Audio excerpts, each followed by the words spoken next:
So obviously the stepped pyramid in Egypt. Just make a note of the construction. This is using small bricks, whereas the Great Pyramid uses large bricks. So I'll come to that later on, but as we're going along I'll mention these small details.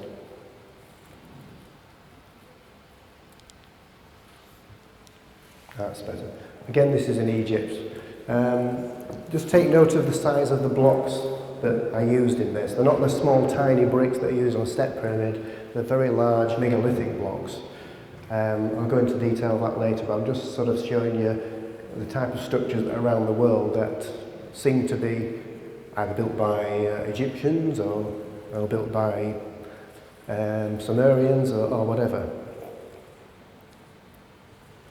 So here we are in Greece. This is Delphi, Greece. We're told that the Greeks built these, or they're Roman, Greco sort of construction, but we'll get to that later. This one's in Peru. It used to be on the side of Lake Titicaca, but it's now a quarter of a mile away due to the earth is actually shifting and the whole lake has moved away. So it's at this end, it's a quarter of a mile away from the Lake Titicaca. On the other end, they're having floods because the earth's actually tilting at this point. Lake Titicaca is at 12,500 feet, so this is at high altitude, and now it's just sort of in a cornfield. And the name of this by the locals in the local dialect is called Amuru Muru, but it actually means, and bear this in mind for later on, gateway to the gods. That's what it actually means in English. And the doorway in the centre there, that's about the size of a normal door. So you can see the size of the cutout there is quite large. We have to include Mexico, Chichen Itza, and the famous temple that is known for the feathered serpent. And at the equinox, if you sit and watch the sun going down, you can see basically like a snake shadow goes up the steps, but it only happens at the equinox, and it was designed for that, so it's coordinated with the equinox. Again, notice this is small bricks, again, but you'll see similar construction later on. This is also Chichen Itza, which is reputed to be an observatory for watching the stars. And again, it's small brickwork, but the architects behind this obviously knew and were doing a lot of research into the star systems and what was happening in the skies above. This is Machu Picchu, and it's one of the temples there. But notice the brickwork here, at the back there. You see the brickwork there is large bricks, and then there are small bricks. And as you walk around the site, what they don't tell you, because they tell you that the Incas built all this stuff, so you go, oh yeah, all right then. But if you look closely, there's large bricks built out of megalithic blocks that are cut and shaped very accurately, and then there are normal sort of small house bricks which are really poorly put together and they're cemented together, whereas these, there's no cement involved at all. So just make a note of that mentally in your mind as we go along. This is also Machu Picchu. It's called the Moon Temple. It's built right into a cave, and it's about a 1 mile, 2 mile walk round the side of the mountain of Machu Picchu as you get to this. Again, look at the brickwork and how they don't just use square bricks, they go to an awful lot of effort to make things fit in, and very precise, really precise, accurate work. And this is extremely difficult to get to. And what really shook me was I found, this is at about 9,000 feet, I found a seashell at the back of one of these doorways. And I couldn't believe it, a seashell at 9,000 feet. So at some point, obviously water had come up to that height. And this is in the middle of nowhere. It just faces a huge valley. It's stuck on the edge of a mountain. It's very, very hard to get to. And there isn't just a local quarry they can just go get the rock from. That's Ephesus. We're in Turkey now. And there is an enormous site in Turkey, which again is attributed to the Greeks or the Romans. And that whole area, obviously Turkey, Greece, is everything that's built there. They say, oh well, the Romans came and built this, the Greeks came and built that. So that sort of architecture is quite familiar in that area.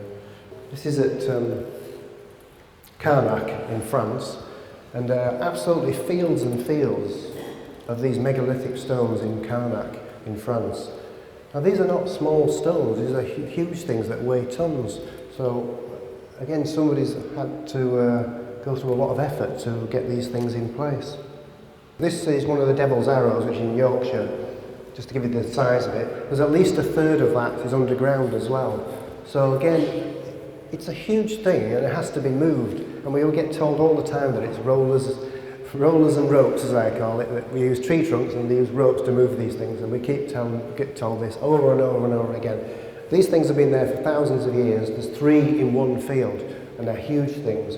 So these are called the Devil's Arrows and they're at the side of the A1, so anybody in Yorkshire, you just pull off at Boroughbridge and they're right there in the field. You can see them very easily.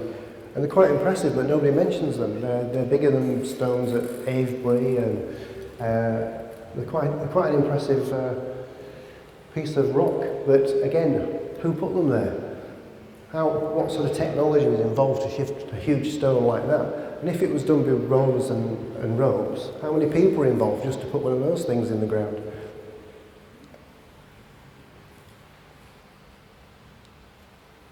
So wall structures. So there's a few things going on there. There's places like Egypt and Peru, Bolivia,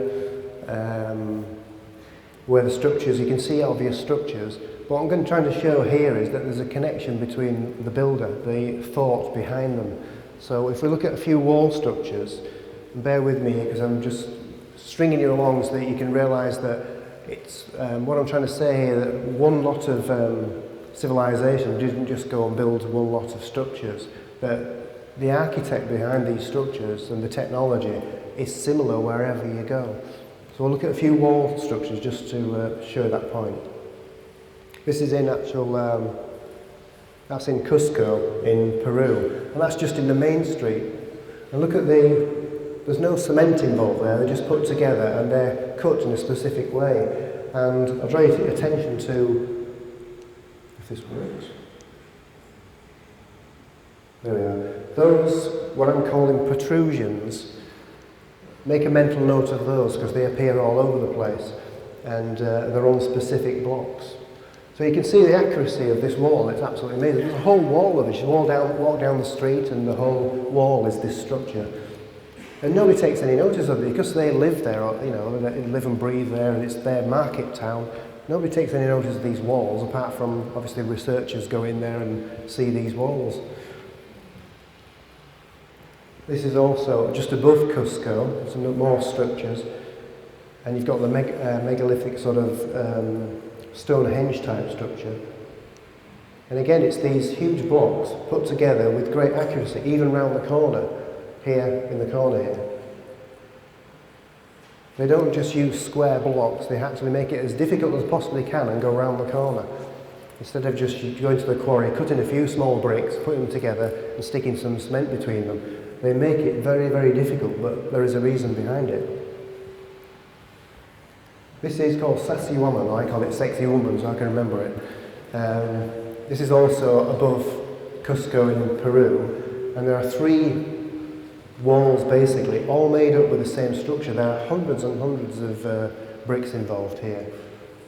And again, you can see the same structures. They're very tightly put together, there's lintels, square blocks, and precisely cut blocks. Now if you think about how hard it is to just cut these blocks to make them fit together, if you look down there, that's a huge piece there, and then it's got these small pieces in. This is not easy at all. If it was just a hammer and chisel doing it, it would take a massive amount of time and manpower to be able to do this. And this is a huge area. And right opposite this, although they're disappeared now, there once was 3 pyramids, but there's so little left of them that there's no mention of it. It's not in history, they don't even talk about it. But I was told from my guidance that there used to be 3 pyramids, and this wall faced 3 pyramids. Now, I got involved while I was there because I was doing some energy work, and there was an American archaeologist who was in Cusco, and he was in the church, in the Catholic church, and he was digging up the whole floor. And I was going around detecting things under the ground and walking around with my arms out, looking pretty stupid really. And he said, "Excuse me, are you actually detecting things under the ground?" I said, yeah, that's what I do. So he said, could you help me a minute? So he dragged me into this Catholic church, and they'd ripped up the whole, well, half the floor, and they had seismic equipment there. And he explained to me what they were trying to find was that from the about the 1920s, there used to be 2 tunnels that ran from Cusco 3/4 of a mile up the hill and came out here at Sassy Woman, where the old pyramids were. And he said, well, what we're actually doing, we're trying to find the old tunnels. He said, do you think you could use your skills and tell me where the actual tunnels are and how big they are? So I sort of walked across the floor and I paced it out, and I was given the exact sort of measurements of where the tunnels start and where they end. And they went across the church, and then they went out of the church. So I gave him where they were, and he said, that's fascinating, because we've just done a seismic test, and where you've just said they are there on the electrical equipment.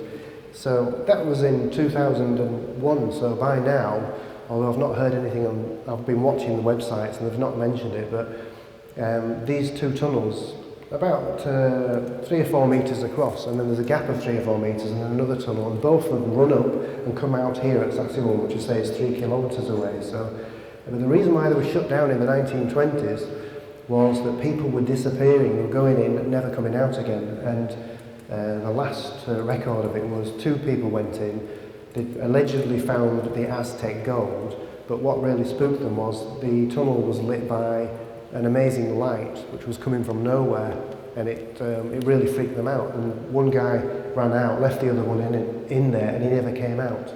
So after that incident, about the 1920s, the government decided to shut the whole tunnel down, but at 2001 they decided to try and find it again and open it back up again. So quite an interesting story. Now this, even though it's the same type of wall, you never guess where this is. This is in Easter Island. Exactly the same wall structures, but as I said, Easter Island is 2,000 miles off the Chilean coast. Yet it's the same wall structure. It's made in the same way. Again, there's no cement used. You couldn't get a piece of paper between the pieces. And these blocks are about 4 or 5 feet across, so they're not small. They probably weigh 1.5, 2 tons each block. There is one quarry, they can use it in the centre of Easter Island, but they would still have to get these blocks to this position, and then they would have to cut them precisely and put them in place. And why on earth would they make it difficult by putting a small piece in the middle there? It's just making hard work for yourself. But again, there's a reason behind it. The architect, the technology, the brains behind it is not our intelligence, it's not our brains. We wouldn't make a wall like that. Why would we? And that's the point I'm getting to, that the brains behind it has got far more technology than we've got, and they've got information that we're only just starting to learn about. So that's the reason why these wall structures are so different. This is back to Peru again, and we've got those what I call protrusions that are extremely worn after thousands of years of wear and tear. But I've got some pictures later on of what they really look like when they're full and complete. Now we go back to Egypt. This is a valley temple in front of the Sphinx. Same wall structure again, but only this time they're using 2 types of granite, the black granite and the pink granite. And again, it's that superb accuracy of how they get the blocks together and how they cut them. And they've used the 2 types of rock in this case because technically they know that they resonate at different frequencies. So they're using the different blocks to create frequencies. And what I was told by the extraterrestrial friends is that most of the temples around the world, they resonate to a particular frequency. By the time they've finished the whole wall or the whole temple, it resonates to a note or a chord. And that's why there is so much effort goes into actually using the right materials and using the right size blocks. Because if they all use the same size blocks all the time, you're not going to get a resonant note at the end of it. And any of you people here that study sound, or you've messed with Tibetan bowls, or you play even drums or whatever, you probably realise that there's resonant sound. Even a guitar has a resonant sound, and it's tuned to a particular note. The technicians behind all this knew this and designed everything so that it would resonate in frequency with the Earth, or as a harmonic of the Earth's frequency. So that's where this technology is coming from. So it's obviously not our brains and not our technology, because as far as I know, we haven't, in modern days time, we haven't built anything with this sort of skill and this sort of knowledge. This again it's Egypt again, with more of these strange cutouts and silly little corners like this one. Why cut a little bit out of that block, which is about 6 foot by 4 foot. So you've got these blocks, and up there as well.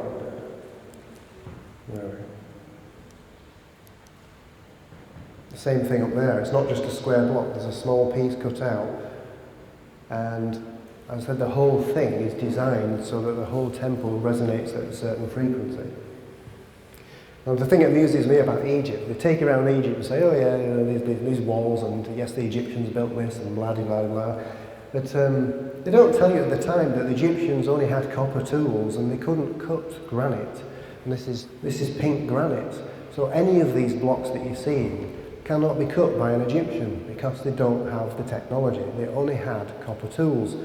And when they try and demonstrate, oh well, they used a double-ended sword and somebody sawed through, pouring water on it, it would take forever just to cut one piece. You'd need hundreds of thousands of people just to cut blocks, let alone move them to somewhere. And again, it's all rollers and ropes again to get these in position. So the whole tale just comes unglued when they, in fact, they don't even tell you anymore, they just ignore it, don't tell you, and hope that you don't realise that they didn't have the technology to cut these blocks. So these are pink granite blocks, and this is the Valley Temple in front of the Sphinx. Far more interesting than the Sphinx. If you go to Egypt and go see the pyramids, the Sphinx it's okay, it's fine, but this is far more interesting in how on earth did they build it. Because the Sphinx is made up of small blocks and it's soft material, it's easier to carve, and it can be done with basic tools. But this is hard granite, one of the hardest materials we know.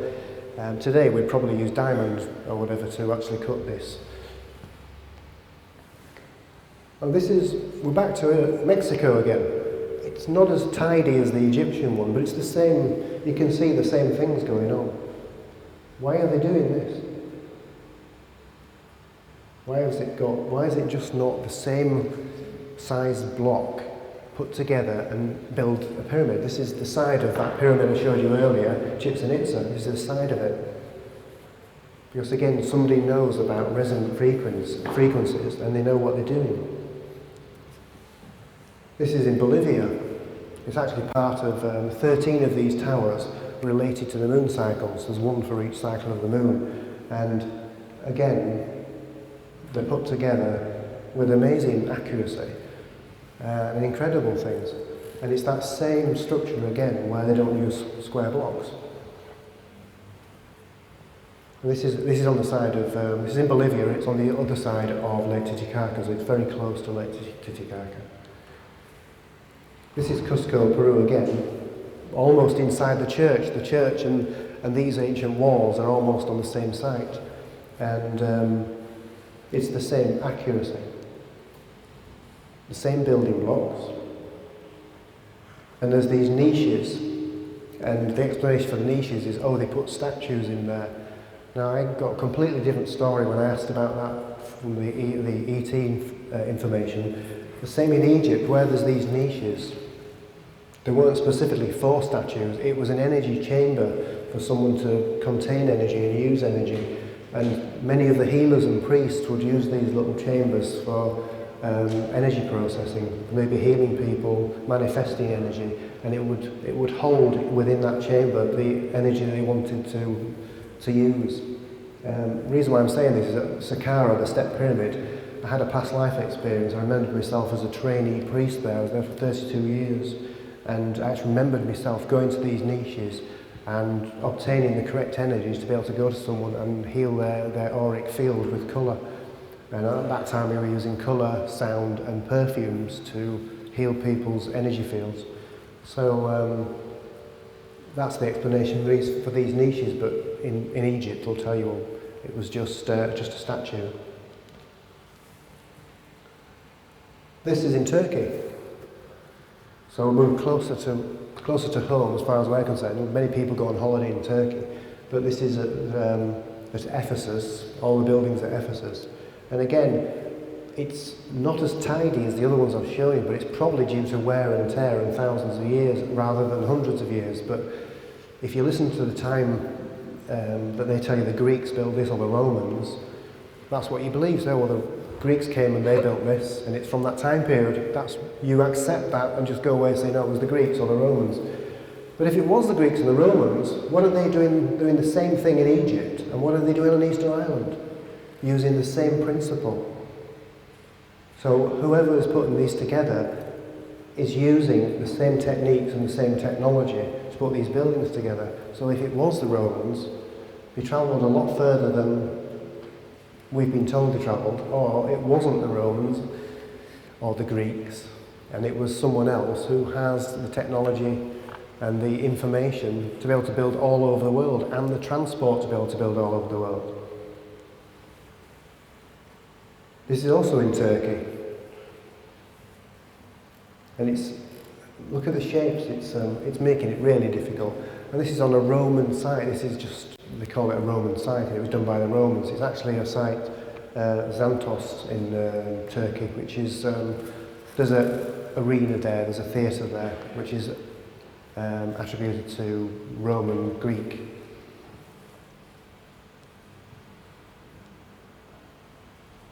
Again, this is also Turkey. Are you getting the picture now?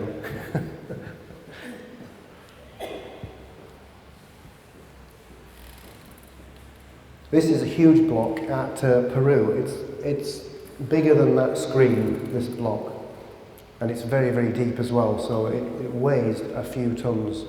And that's put in position in the middle of that huge wall I showed you. So it's a massive piece of rock. It has to be moved there, it has to be cut to shape, and then all the other rocks have to be put round it using no glue, cement or whatever. So the technology to be able to lift it, put it there, would certainly not be rollers and ropes. And you see those on there? Those are intact. They're not worn down. They're how they would have been. This is in Cusco, Peru. And again, it's got one of these niches.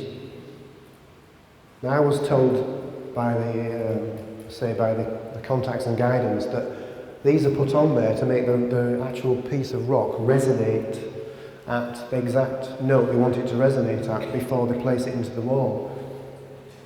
Some people might say, oh, well, it's just two handles so you can pick it up. Well, it might be, but that's not what I was told. And again, this is hard rock. It's very difficult to cut. And we're told that the Incas did this. So every single wall you see, they explain it away as the Incas did it or the Aztecs did it. But this is certainly thousands of years before the Incas were around. It goes back a long way. This is on the island of Naxos in Greece, and that's got the protrusions on as well, but larger. So they appear all over the place. So one minute it's Peru and Bolivia, the next minute it's Greece. This is Bolivia as well. So there's a piece this size, and then there's two protrusions, and these blocks around here, this is obviously, and that's the type of thing that you see with it. But when you're told with guides, when they explain to you that the Incas built this or the Aztecs built that, there's that type of structure, which I accept that the Incas probably used that type of structure and built things with it. And then you've got megalithic blocks, but they don't differentiate between the two. The guide who's taking you around and history books don't say that they're two civilizations. They just say, oh, the Incas built it. It just does not fit at all. Our history is, I think it's been said today or yesterday, someone said it's a load of lies, and it is a load of lies. That's at Tiwanaku in Bolivia.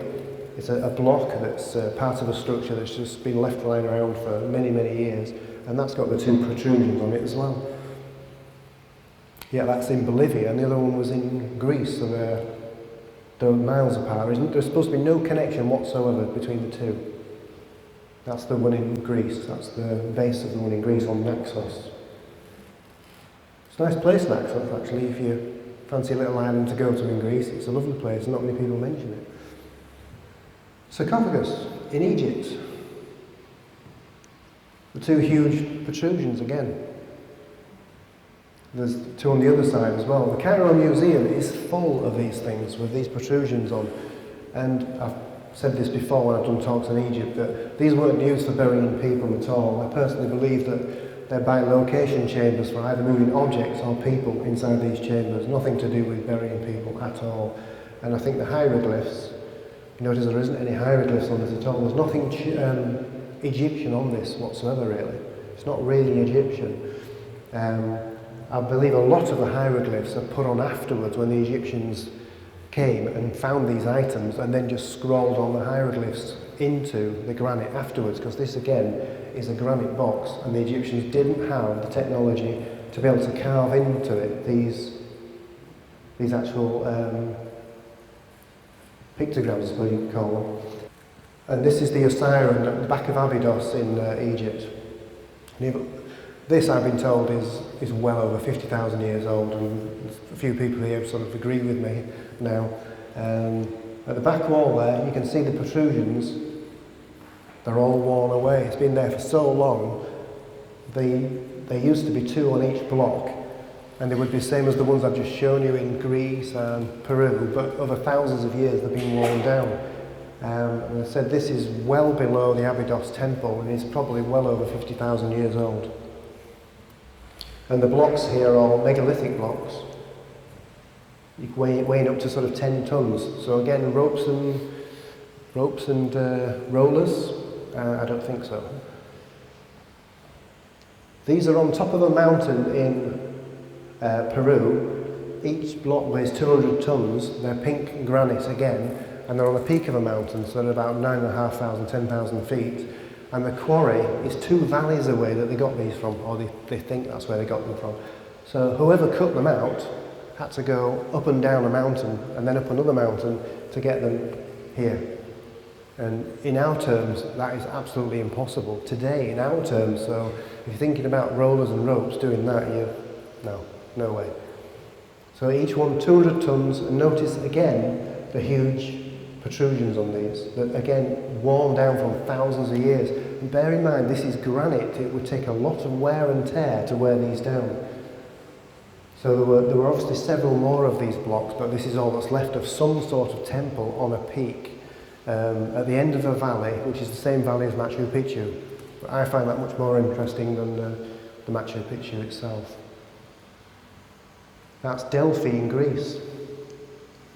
Again, these type of blocks and that protrusion in Greece. This is Turkey. Same idea again, blocks together and these protrusions. This is Turkey. And this is at Ephesus again. Ephesus is a huge site. If you're interested in old temples, it's a massive site at Ephesus. It's well worth going to. You can go on a regular holiday to Dalaman, fly to Dalaman. You can easily get to Ephesus. And there they are again, the protrusions down there, and huge blocks. Now that could be anywhere, but it's actually a Roman site. It's a Roman Greek site with those huge megalithic blocks and those protrusions. And this is where it is. It's a theatre or arena, which we are told that the Romans went round building loads of these theatres. Well, I'm beginning to wonder whether they actually did build these, because that I've just shown you is the actual walkway up to this theatre. So if the people who built that walkway, were they responsible for building the theatre, or did the Romans build it after? And those megalithic blocks are an earlier period. It's possible. So that's the size of these sort of places, and apparently the only difference between Greek and Roman theatres is the Romans put in statuettes down the bottom here. That's what we're told. But the only difference, structure is exactly the same apparently between Greeks and Romans, but the Greeks tended to put the statues down at the bottom here, and the Greeks left it open. So whether that's true or not, I don't know. So that's the same theatre. Fantastic view, by the way. Nice place to go. But I'm starting to wonder, I've been doing this many years now, and more years that go past, the less and less I believe any books I read and any history that I read whatsoever. So I'm starting to get to the point where I'm thinking, I don't think the Romans did half of this stuff that they're talking about. I think somebody else was involved, or they took over from an ancient civilization and just filled in the gaps and then put their stamp on it and said, we built that, which is the same formula we get with the Great Pyramid, that it was just claimed that Khufu built the Great Pyramid just because he's got a stamp and a stela in front of it saying, well, I built this stuff. But I think it's just a claim to something that's already there, that's been built by another civilization. And there's wall joints, just to show these briefly. The way that the blocks are joined together is the same in all these locations. They basically put a piece of metal between the joints, which seems to be put in there while it's almost molten, and then the metal has disappeared and obviously rusted away, but still leaves the blocks, and that's how they're held together.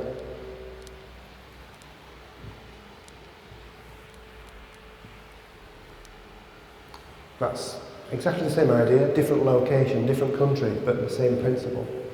And there's some of the metal still left in there. It's because this one's in Egypt, and because it's so dry, the metal hasn't gone completely. That's the only one I've found with any metal actually in the joint.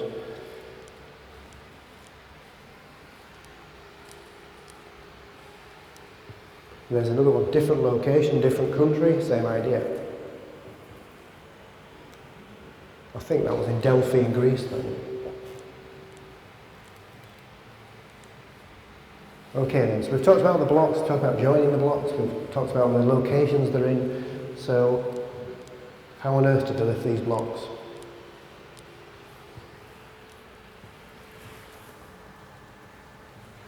I think the battery must be running out. I'm getting nearer and nearer to the laptop.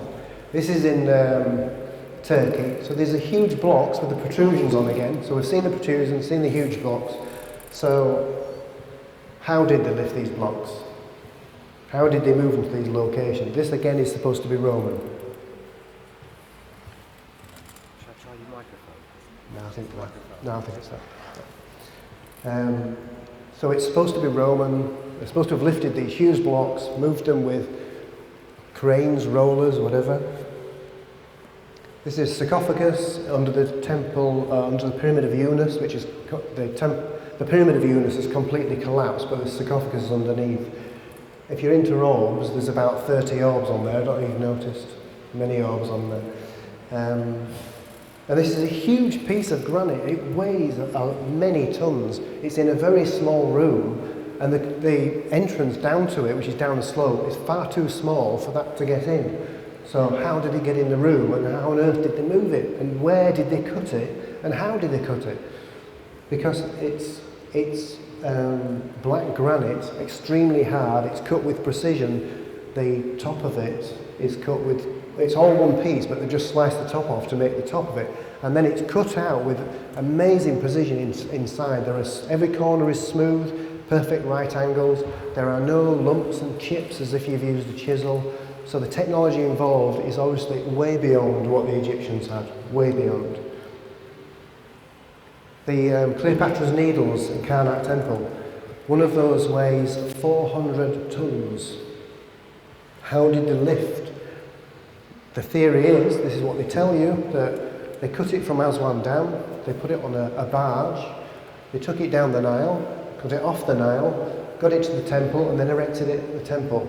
How did they get a 400-ton, one piece of granite out of the ground, and then put it on a barge and get it back out to this temple? It just doesn't add up at all. That's the 400-ton obelisk with the hieroglyphs in there. But if anybody's been up close to this, those hieroglyphs are that cut in that deep. They are as if they are etched in. They're not just chiselled out. They're accurately burned into the actual obelisk. Here's back to the Osiris again with those huge blocks and the joints between them. Amazing joints, and these are megalithic blocks again. They have to be lifted, have to be put in position, put up across the actual down posts. This is one piece of granite. It's Temple of Horus in Egypt. It's cut from one piece of granite, fantastic right angle corners inside there. It's got carvings and hieroglyphs all over the place, but yet it's a huge block in a small room. And again, they'd have to get it from somewhere. How did they cut it out in the first place if they only had copper tools? They couldn't even do that, and then get it there. So everything they tell you does not add up at all.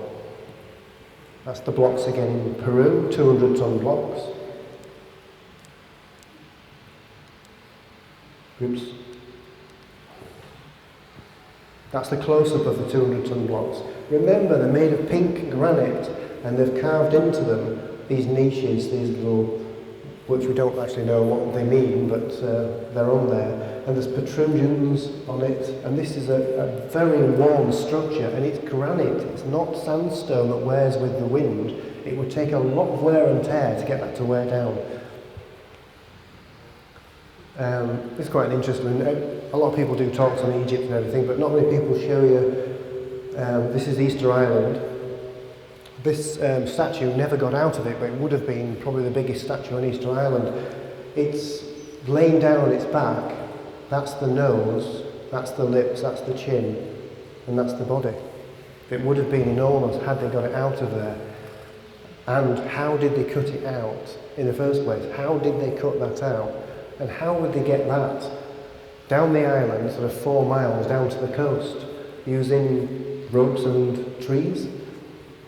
By the way, there are no trees on Easter Island now, but there was originally, apparently there were trees. But the island is only 8 miles across, so they can't start hacking down all the trees just to be able to shift one statue down to the actual coastline. So it doesn't add up at all. So if we start talking about how did they do it with Easter Island, and we're on to, well, how did they do it with Stonehenge? Same principle, huge blocks. Oh, well, they got the blocks from Wales, and they put them on some rollers, and they got some ropes, and they pulled them from Wales. But bear in mind, when Stonehenge was there, the whole country was full of forest. There was forest everywhere on England, Wales, Scotland.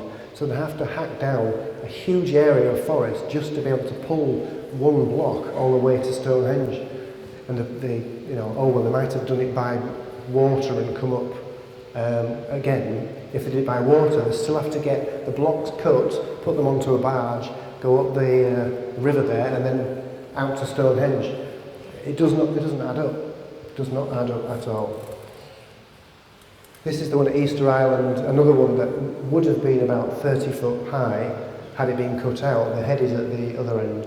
That's the head side, and it's been roughly cut out, and it goes way down here, and that would have been about 30 foot high on Easter Island, but it never got finished. So I've just brought this in just to give you an example of, this is the best crane available today in the world, in the Western world. It can only lift 150 tons at its full extent. It can lift more if it's close to the centre, and the actual crane itself weighs 10,000 tons. So you would need something of this sort of size and ability to lift those blocks I'm talking about. But it still doesn't answer. If the Cleopatra's Needle in Egypt, if they're 400 tons, how big does the crane have to be to lift 400 tons? So we've got nothing today that we can lift those blocks with. That's the best thing we have. I've scoured the internet, and that's the biggest thing I can come up with that will lift blocks and be able to move them into position and drop them into position. So you can see it's 300 feet across, about nearly 400 feet high. It's almost as high as the pyramid, but not quite. The Great Pyramid.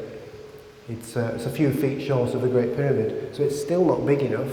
Even by today's technology, it's not big enough, and it's not capable of picking those blocks up. So that's the Great Pyramid. There's 2 million blocks in the Great Pyramid. What you see on the outside, each block roughly weighs about 2 tons, which that could manage. But inside there are huge red granite blocks, which weigh probably 50 tons, some of them. So they have to be lifted and put inside, but they also have to be cut as well with precision, which the Egyptians couldn't do. So, Who did it then? Was it these guys that did it? Who was in charge of all this procedure? Who had the technology to do it? Who could cut rock? Who had the knowledge to be able to put rock together to form temples that resonated at the earth resonance? It obviously came from an ancient civilization and from a past civilization. I don't know if you're aware, we're actually the 5th root race on this planet. 4 root races have been wiped out before us. We're the 5th root race. So some of this technology could be left over from the past root race that was wiped out through disasters on this planet. And going back to what Nathan really said, we have sort of a chance now to survive on this planet and not wreck the whole population of the planet like was done in the other 4 root races that basically brought those disasters on themselves in the other root races. Some of you here were probably in those other root races before this civilization. So are we going to do the same thing again and repeat what we did at Atlantis, etc.? Or are we going to do what Nathan said and just wake up and, get together and be positive and give out the right vibrations? Are these the people that actually do that? Are they leaving us clues here to tell us that these are the people that were involved in the building? Are these the ancient builders?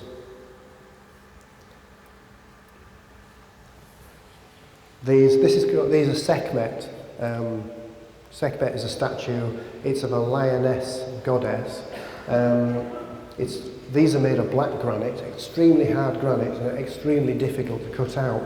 I was told that there was over 300 of these between the temple of Luxor and Karnak laid opposite each other on the roadway between the 2 temples. But they've been scattered all over the world from museums all over the world. But these are also called the Peshat, from the star system Sirius. The Peshat people or the lion people. And they are an extraterrestrial race. This is just an iconic figure of the extraterrestrial race. But they are lionesque in stature and humanoid as well. So were these involved? Are these the people that built the actual temples? This is Bolivia. It's at Tiwanaku, and there's a temple there with 120 different faces, all different. Every single one's different. And when we asked what they were, they said it represents the star people that have come down, and there's one from each nation of star people that have visited Peru. And so this is Tiwanaku, so it's on the coastline of Tiwanaku, Lake Titicaca. So that's another one. There's 120 of these faces. So are these the faces of the beings that have been here and put these civilizations together? And back to the Amurumuru. So I'm going to leave you with this one, which is Amurumuru in side of Lake Titicaca. And as I said before, it's called the gateway to the gods.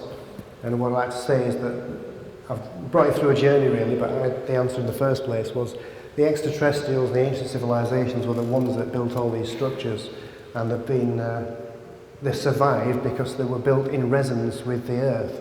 And it's what we don't do today. We don't build anything in resonance with the earth at all, and we don't think about sound and what will last in the future. We build for now, and we don't even think about how long structures will last. They knew in those days that if they built things within resonance of the earth resonance, things would last, earthquakes wouldn't destroy them, floods wouldn't destroy them. So these are the leftovers from the ancient beings. And yes, they were from the star systems, they were from the Pleiades, Sirius, Andromeda. So I'll leave it with that. Thank you very much for listening. Thank you for putting up with it. Thank you.